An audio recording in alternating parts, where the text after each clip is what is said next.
All right. Yes. Okay, you're on. Yeah, so I'm really, I would like to lift out the value of conscious dances, particularly bliss dance and inspiration dance, of the value that they have in lifting out repressed and suppressed emotions. And there are these wonderful YouTube clips available by Dr. Gabor Mate. He's just such a balanced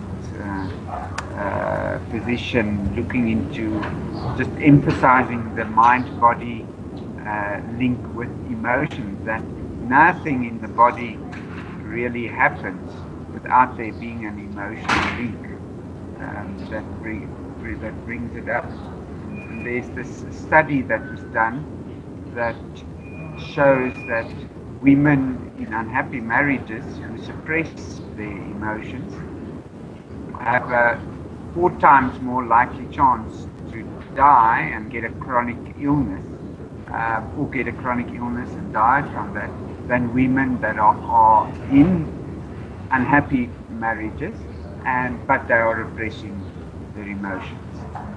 Um, so the dance process can very much help, the bliss dance process can very much help people to get to a place where these repressed emotions start coming out. Where the repressed, I'm talking about negative, what we call negative emotions like anger, sadness,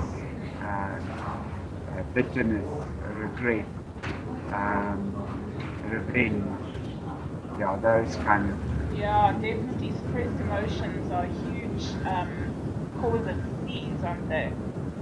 Yes, yes, and because we not, the process is working beyond the prefrontal cortex and beyond the conscious mind, just working more with the subconscious, where a lot of these repressed emotions tend to go, then that's why, yeah, the dance process gives the opportunity for these emotions to release, to be released. Definitely, yeah. I mean, if you're working with the body, then you're Yes, working with the subconscious, exactly. Yes, deep no, into no. the subconscious and reprogramming. So it's a very powerful space. Yeah, and it's anyone who doubts that. Definitely, there's Dr. Candice Pert, the neurologist. Her book, the title of the book says "Your body is your subconscious." So, yeah, just Mm, those direct. absolutely. But Dr. Mate also lifts out, the link between that for thousands of years in Ayurvedic medicine, in Chinese medicine, and also in the indigenous cultures. There's always been herbal medicines that lift out the emotional condition that's linked to any physical condition that's happening. So yeah, it's just really beautiful to get that perspective. Um, but it's also, yeah, it is fantastic to see how people's lives are transformed through the dance, Mm. through getting a space to express various aspects of themselves, to be able also to to let go of the cage a bit of, the society says you must only behave like this. And through the dance spaces, you can open up and you can try out different behaviors for yourself. Eh? There's all of that. There's all those potentials in ourselves. That part of that maybe those aspects may not be happening because of repressed emotion. So first, by going through releasing the armoring, then that opens more space for expression. It was so interesting when I was listening the other day to Shakti's piece on de-armoring. I mean, it's the first time I've really heard about how she speaks about it being a kind of that you de-armor through engaging fire essentially and action and sort of like the masculine in a way sort of helps to de-armor. So she gave the example of like if people are very much in their masculine and they want to soften, then they need to like use up some of that energy. They need to use their fire essentially, and then that burns away through some of the layers, which gives rise to some of the softening. I don't know if you have other ideas about that. Yeah, I tend to come from another place, in the sense like we shared just now that, yeah, if, it's, yeah, one can think, but okay, what takes you to a place of willingness? I guess that is the fire. That would be action. That would be the masculine. So we need to be willing to look at what's happening in ourselves. If we're not, then we just go into reaction. So it's that willingness that I would call then, yes, the masculine. But ultimately, yes, what is it that de-armors us? It's awareness. Okay, yeah, that makes sense. It's just, and awareness, it's so soft, and awareness is it all. Awareness is masculine, awareness is feminine, it's all of it together. So just by being and but being willing to present. So as like when we have things coming up, just being there with the emotion, then that's it. Then that will start the de-armoring process. And that's being with the emotions. I can say from my point of view, I would say that's awareness that helps us to be able to do that. How would you put that? How do you experience that? Yeah, I think the work with presence as well, so awareness and then presence with that awareness. Yes. I think it is a choice. So like you say,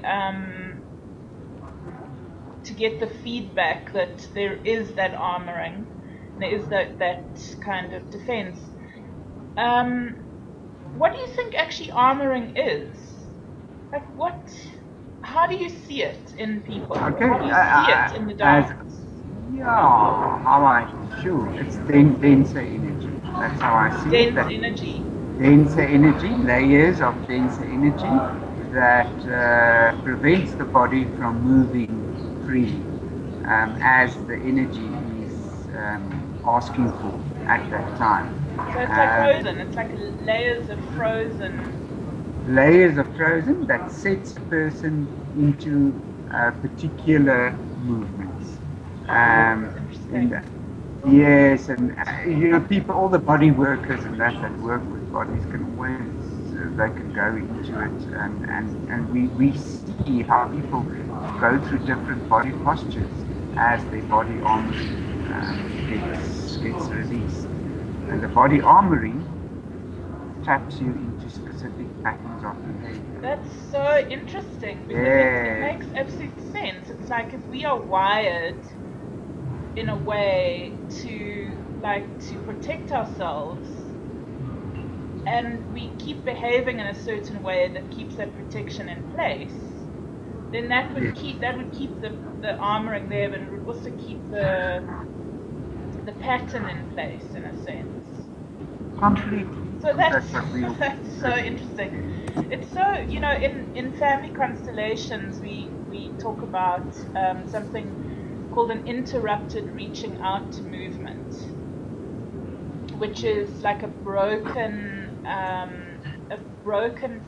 parenting pattern, or something that develops when you're a child, where you want to reach out to your parent, but then for whatever reason they're not there. So you reach, and then you withdraw, and that's like an interrupted reaching out.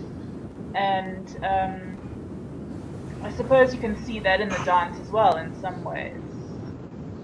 Oh yes, no, totally one sees it. But yes, and if people come in with awareness, then they can also start noticing that, because it starts playing out in such an amplified way at times.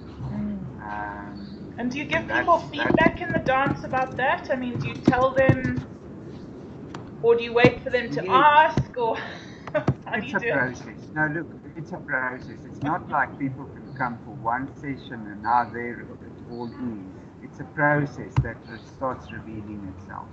And it reveals itself in community. So that's also the value of coming consistently, to the same group, so that the community patterns are set up and certain behaviors can start playing out, and then you can, yes, help people to become aware of what is happening. Yes, so very much the facilitator can take that position if should the facilitator want to. Yeah, right. To give that feedback, yeah. Otherwise, the participants can also just go to a therapist outside of this place, and through their own insights, just use the Bliss dance as the catalyst, and then go to a therapist to work through whatever they need to. But yes, a lot of it we can take inside the space. Yes, but I mean in sessions after the Bliss dance, that's possible. Yeah. During the Bliss dance, no, not cognitively. No, then that's the experience. Right. So I just want to end this section for the moment. I'll come back to you. I just want to test the sound on this and see how it is. But I will phone you back shortly. Okay. Okay. Bye.